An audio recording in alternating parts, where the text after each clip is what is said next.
Well, it can be a controversial practice. It gets people kind of riled up. Airbnb allows people to rent out rooms, condos, even their whole house for as little as one night.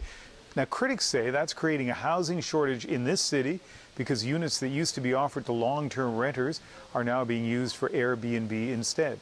Kamil Karamali joins us now with a look at what Vancouver in particular is trying to do about this. That's right. Well, first of all, it's sort of a room renting website, right? So essentially travelers who are looking to travel abroad, they essentially go on Airbnb, the website, and try to find places where they can stay for a day or two abroad. And so what the big difference here is that it's not a professionally run or licensed hotel or apartment. These are essentially the people who are renting them out. They're ordinary people with homes looking to rent out a room or two just to make some money.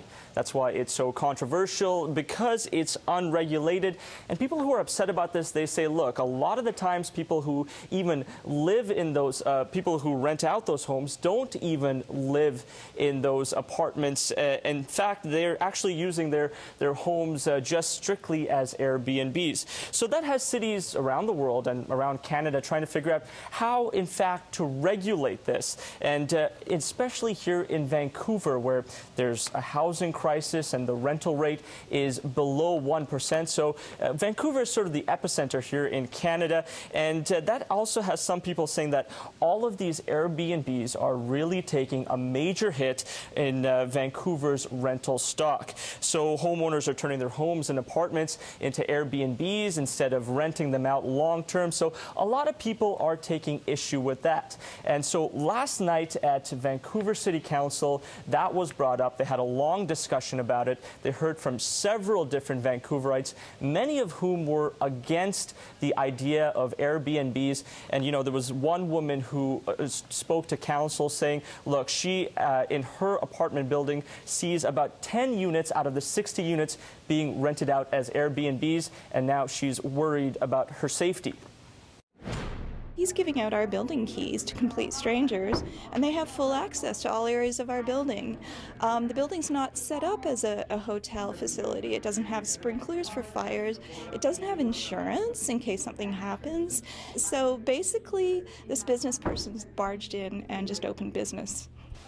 So people who are against BnB's, like the woman who you just saw there, and city councilors, they're essentially saying, look, you know what, Airbnbs are illegal in Vancouver because there is a bylaw that says you can't rent out a home for less than 30 days, which is essentially what Airbnb owners are doing. This is a lot like the Uber debate in a couple of ways. First of all, people have different issues with it. You know, we heard the woman talking about safety, strangers in her building. There is the housing stock issue here in Vancouver.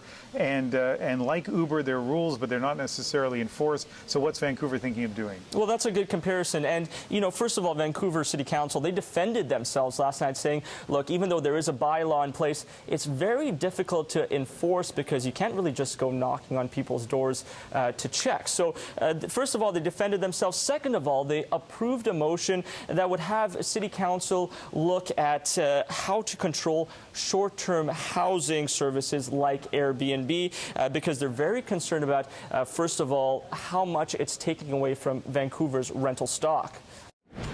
It's a big market right now. It's obviously impacting how many rentals we have available for long-term rental, which is a real concern with our vacancy rate so low.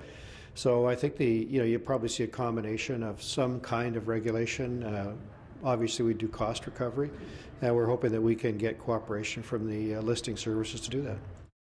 And that study would also include getting input from Vancouver's hotel and tourism industries, as well as a look at what other cities around the world are doing to possibly mitigate the effects of Airbnb. All right, Kamil, thank you very much. You're welcome.